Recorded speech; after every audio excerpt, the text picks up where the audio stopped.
지금 한국 사회에는 하나의 확신처럼 소비되는 문장이 있다. 중국은 끝났다. 반도체는 무너지고 청년은 거리로 앉았으며 세계 기업들은 등을 돌렸다는 이야기다. 이 서사는 너무 익숙해서 이제는 의심조차 사치가 되었다. 모두가 같은 방향을 가리키고 있으니 반대로 묻는 사람은 이상한 사람이 된다. 그러나 바로 그 지점에서 불길함이 시작된다. 정말 중국이 그렇게 무너지고 있다면 왜 세계 최대 자동차 기업과 명품 브랜드, 정보기술 공룡들은 여전히 중국을 떠나지 못하는가?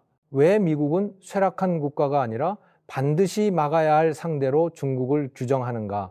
더 기묘한 것은 중국이 흔들린다고 말해지는 이 순간 일본은 앞장서 중국을 자극하고 미국은 뒤에서 조용히 계산기를 두드리고 있다는 사실이다. 이 글은 그 불편한 균열에서 출발한다. 중국은 정말 몰락하고 있는가? 아니면 우리는 스스로 안심하기 위해 중국의 실패만을 골라보고 있는가? 만약 우리가 틀렸다면 그 대가는 중국이 아니라 바로 우리가 치르게 될 것이다. 1. 일본은 왜 갑자기 중국을 자극했는가? 일본의 최근 행보를 단순한 외교적 실수나 즉흥적 발언으로 해석한다면 상황의 본질을 놓치게 된다. 대만 문제를 공개적으로 거론하고 중국을 자극하는 발언을 연이어 내놓은 일본의 태도는 우발적 선택이 아니라 치밀하게 계산된 전략에 가깝다. 일본은 지금까지 조용한 동맹국이라는 이미지 뒤에 숨어 있었지만 이제는 의도적으로 전면에 나서고 있다. 그 이유는 일본 내부에 있다.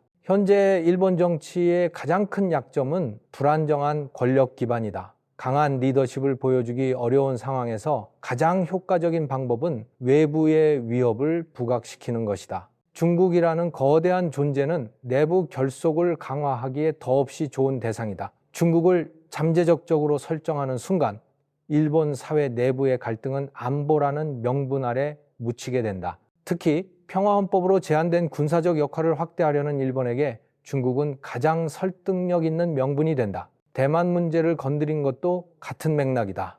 대만은 중국이 절대 양보하지 않는 핵심 사안이다. 그 민감한 지점을 공개적으로 언급했다는 것은 일본이 이제 회피 전략을 벌였다는 신호다. 이는 단순한 외교 수사가 아니라 동아시아 안보 질서에서 자신이 더 이상 주변국이 아니라는 선언에 가깝다. 일본이 무인도에 대규모 군사시설을 건설한 것 역시 마찬가지다. 외부에서는 이를 전쟁 준비로 해석하지만 실제 목적은 공격이 아니라 역할 변화에 있다. 일본은 스스로를 전쟁의 당사자가 아니라 전쟁을 대비하는 전초기지로 재정의하고 있다. 다시 말해 일본은 싸움을 시작하려는 것이 아니라 싸움이 시작될 경우 가장 먼저 움직이는 국가가 되겠다는 선택을 한 것이다. 그리고 이 선택의 방향은 일본 혼자서 결정된 것이 아니다. 이 웃고 있는 나라는 단 하나, 미국이다. 일본이 전면에 나서 중국을 자극하는 동안 가장 조용한 나라는 오히려 미국이다. 미국은 목소리를 낮췄고 직접적인 경고나 개입을 피하고 있다. 그러나 이것은 소극성이 아니라 계산된 침묵이다. 일본과 중국의 긴장이 높아질수록 미국은 손을 더럽히지 않고도 가장 큰 이익을 얻는 위치에 서게 된다. 과거 미국은 동맹국의 안보를 책임지는 존재였다. 미국의 보호 아래 들어오면 안전이 보장된다는 인식이 동맹의 핵심이었다. 하지만 이제 그 공식은 깨졌다. 미국은 더 이상 앞장서 싸우지 않는다. 대신 동맹국이 먼저 움직이길 요구한다. 일본이 중국을 자극하는 배경에는 바로 이 변화가 있다. 미국은 동아시아의 긴장을 관리하는 주체에서 긴장을 활용하는 조종자로 역할을 바꿨다. 이 새로운 전략에서 중요한 것은 누가 싸우느냐다. 미국은 직접적인 충돌을 피하고 지역 국가들이 먼저 대응하게 만든다. 일본이 대만 문제를 거론하고 군사적 존재감을 키우는 이유도 여기에 있다. 만약 충돌이 발생한다면 가장 먼저 나서는 것은 일본이고 미국은 뒤에서 상황을 평가한 뒤 개입 여부를 결정한다. 이는 위험을 분산시키는 동시에 비용을 절감하는 방식이다. 동시에 미국은 동맹에 대한 조건을 분명히 했다. 안보는 더 이상 공짜가 아니다. 국방비를 늘리고 무기를 구매하며 미국의 전략에 동조해야 보호를 받을 수 있다. 일본이 군사적 역할을 확대할수록 미국의 영향력은 줄어들지 않는다. 오히려 일본이 감당해야 할 부담이 커질수록 미국에 대한 의존도는 더욱 깊어진다. 결국 이 구도에서 가장 유리한 위치에 선 나라는 미국이다.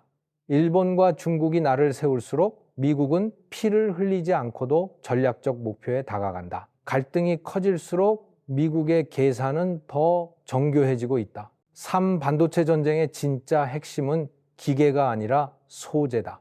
사람들은 반도체 전쟁을 이야기할 때 가장 먼저 첨단 장비와 공장을 떠올린다. 거대한 생산 설비, 정밀한 노광 장치, 최첨단 공정 기술이 승패를 가른다고 믿는다. 그러나 진짜 전쟁의 핵심은 눈에 잘 띄지 않는 곳에 있다. 반도체 경쟁의 본질은 기계가 아니라 소재다. 그리고 이 지점에서 중국은 가장 취약한 위치에 서 있다. 반도체 공정은 단순한 조립 산업이 아니다. 수백 개의 미세한 단계가 반복되며 그중 단 하나만 흔들려도 전체 공정이 멈춘다. 이 과정에서 결정적인 역할을 하는 것이 바로 공정 소재다. 그 중에서도 핵심은 회로를 그려내는 감광 재료다. 이 소재는 설계도와 현실을 연결하는 마지막 골이다. 아무리 뛰어난 장비가 있어도 이 재료가 없으면 반도체는 태어나지 못한다. 이 치명적인 고리를 일본이 쥐고 있다. 일본은 오랜 시간 동안 화학산업에 집중해 왔고 그 결과 첨단 반도체용 감광 재료 분야에서 사실상 독점적 위치를 차지하게 되었다. 문제는 이 영역이 단기간에 따라잡을 수 있는 기술이 아니라는 점이다. 이 소재는 공식이나 설계도만으로 만들어지지 않는다. 수십 년에 걸친 시행착오와 축적된 경험이 없으면 같은 품질을 재현할 수 없다. 중국이 이 분야에서 취약한 이유도 여기에 있다. 중국은 장비와 공정 기술에서는 빠르게 추격했지만 소재에서는 아직 시간의 벽을 넘지 못했다. 일본이 이 카드를 꺼내들기만 해도 중국의 반도체 생산은 즉각적인 압박을 받는다. 아직 실제 차단이 이루어지지 않았음에도 이 가능성만으로도 중국 산업 전반에 긴장감이 퍼지고 있다. 과거 한국 역시 같은 문제를 겪었다. 특정 소재에 대한 의존은 산업 전체를 흔들 수 있었다. 그러나 그 극복에는 수년의 시간이 필요했다. 중국은 지금 그보다 훨씬 큰 규모에서 같은 시험대에 올라 있다. 반도체 전쟁의 진짜 무서움은 폭격이 아니라 보이지 않는 재료 하나가 모든 것을 멈출 수 있다는 사실에 있다. 사제제가 중국을 느리게 했는가, 오히려 빠르게 했는가? 중국을 향한 기술 제재가 본격화되었을 때 많은 사람들은 중국의 성장이 장기간 정체될 것이라 확신했다. 핵심 장비와 기술의 접근이 차단되면 산업 전체가 멈출 것이라는 논리였다. 실제로 제재는 중국의 반도체 발전 속도를 늦췄다. 그러나 그 속도를 늦춘 것이 과연 방향까지 바꾸었는지는 다시 생각해 볼 필요가 있다. 역설적으로 제재는 중국을 느리게 하기보다 더 집요하게 만들었다. 과거 중국의 기술 전략은 선택적이었다. 할 수 있는 것과 할 수 없는 것을 구분했고 당장 수익이 나지 않는 영역은 미루는 방식이었다. 그러나 제재는 이 태도를 완전히 바꿔놓았다. 더 이상 하면 좋은 기술이 아니라 하지 않으면 생존할 수 없는 기술이 되었기 때문이다.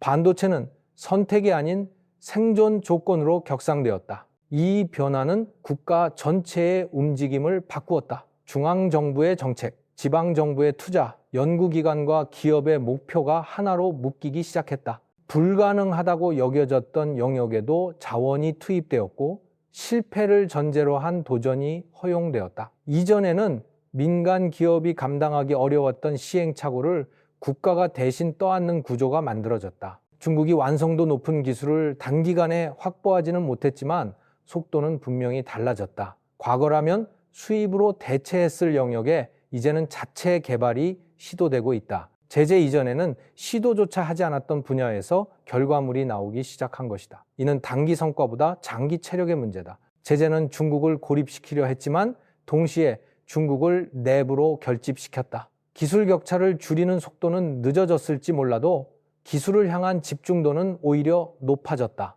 제재는 시간을 빼앗았지만 방향을 확정지었다. 그리고 이 방향은 쉽게 되돌릴 수 없는 길이다. 오, 로봇은 장난감이 아니라 전쟁 무기다. 많은 사람들에게 로봇은 여전히 미래의 장난감처럼 보인다. 전시회에서 춤을 추고 사람을 따라 걷는 모습은 흥미롭지만 실질적인 위협으로 인식되지는 않는다. 그러나 중국에서 로봇은 이미 다른 의미를 갖는다. 그것은 기술 과시용 상품이 아니라 생존을 위한 산업 무기다.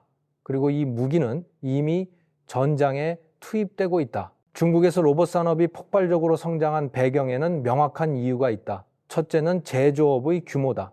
중국은 세계에서 가장 많은 전자제품과 자동차를 생산하는 나라다. 생산 현장이 거대할수록 자동화의 효과는 극대화된다. 둘째는 비용 압박이다. 관세와 무역 갈등 속에서 살아남기 위해서는 원가를 근본적으로 낮춰야 했다. 로봇은 이 문제를 동시에 해결할 수 있는 수단이었다. 중국의 공장에서는 이미 사람이 보이지 않는 생산 라인이 늘어나고 있다. 불이 꺼진 공장은 쇠락의 상징이 아니라 효율의 상징이 되었다. 로봇은 하루 8시간만 일하지 않는다. 쉬지 않고 돌아가는 생산 구조는 인건비의 개념 자체를 바꾸어 놓았다. 이 차이는 시간이 지날수록 더 크게 벌어진다. 중국 로봇의 진짜 위협은 성능이 아니라 시장이다.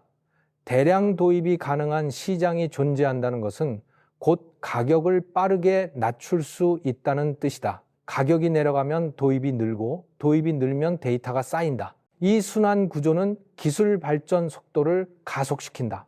서방 국가들이 실험 단계에 머무르는 동안 중국은 실전에서 로봇을 키우고 있다. 이 지점에서 로봇은 단순한 산업 설비를 넘어선다. 그것은 생산 능력을 무기로 전환하는 도구다. 그리고 이 무기는 총성 없이 상대를 압박한다. 로봇을 가진 국가는 싸우지 않고도 경쟁에서 상대를 지치게 만들 수 있다. 6. 결국 모든 길은 반도체로 돌아온다. 로봇과 인공지능이 아무리 빠르게 발전하더라도 그 중심에는 반드시 반도체가 존재한다. 화려한 외형과 복잡한 동작 뒤에서 모든 판단과 계산을 담당하는 것은 결국 작은 칩이다.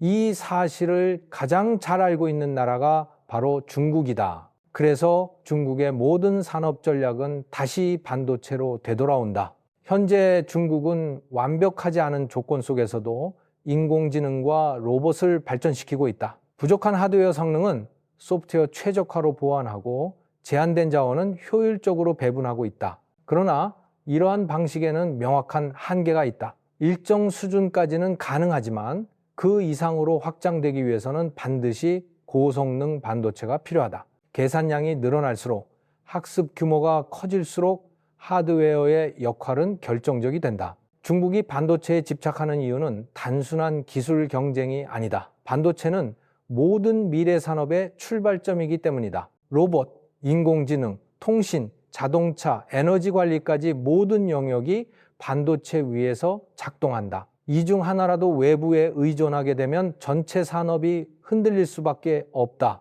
중국은 이미 그 취약성을 경험했다. 그래서 중국의 반도체 전략은 단기 성과를 목표로 하지 않는다. 당장 세계 최고 수준에 도달하지 못하더라도 스스로 만들 수 있는 구조를 갖추는 데 집중하고 있다. 느리더라도 멈추지 않는 것이 목표다. 외부 환경이 어떻게 변하든 최소한 산업의 심장은 스스로 유지하겠다는 의지다. 결국 반도체는 선택의 문제가 아니다. 기술 자립의 상징도 체면의 문제가 아니다. 그것은 국가 산업이 숨쉬기 위한 최소 조건이다. 중국이 반도체에 모든 것을 걸고 있는 이유는 다른 길이 없다는 것을 누구보다 잘 알고 있기 때문이다. 7. 중국은 무너지는 중이 아니라 불편한 방향으로 변하고 있다. 중국을 바라보는 시선에는 늘 극단이 따라붙는다. 한쪽에서는 중국이 곧 붕괴할 것이라 말하고 다른 한쪽에서는 중국이 모든 것을 집어삼킬 것이라 두려워한다. 그러나 현실의 중국은 그 어느 쪽에도 정확히 들어맞지 않는다. 중국은 무너지고 있는 것이 아니라 우리가 불편해하는 방향으로 변하고 있을 뿐이다. 중국 경제는 분명 과거와 같은 고속 성장을 하지 못하고 있다. 부동산은 흔들렸고 소비 심리는 위축되었으며 청년 실업률이라는 부담도 안고 있다. 하지만 이것을 곧바로 붕괴의 신호로 해석하는 것은 위험하다. 성장 속도가 느려졌다는 사실과 성장이 멈췄다는 사실은 전혀 다르다. 지금의 중국은 방향을 바꾸는 과정에 있다. 눈에 띄지 않는 변화도 있다. 수출과 제조업은 여전히 버티고 있고 거대한 내수 시장은 쉽게 사라지지 않는다. 명품 소비는 줄지 않았고 동시에 자국 제품에 대한 신뢰와 선호는 더욱 강해졌다. 중국 시장은 위축된 것이 아니라 양분되고 있다. 이 변화는 외부 기업에게는 불편하지만 내부 산업에는 새로운 기회를 만들어준다. 탈중국이라는 말도 과장되어 있다. 일부 기업이 떠난 것은 사실이지만 세계의 핵심 기업들은 여전히 중국에 남아있다. 시장이 있는 곳에 자본이 머무는 것은 자연스러운 일이다. 중국은 여전히 세계에서 가장 큰 소비처 중 하나이며 이 사실은 쉽게 바뀌지 않는다. 중국을 과소평가하는 순간 우리는 판단력을 잃는다. 중국의 변화는 위기이자 기회이며 동시에 경고다. 무너질 것이라 믿는 동안 중국은 다른 방향으로 조용히 움직이고 있다. 진짜 위험은 중국의 변화가 아니라 그 변화를 보지 않으려는 우리의 시선일지도 모른다.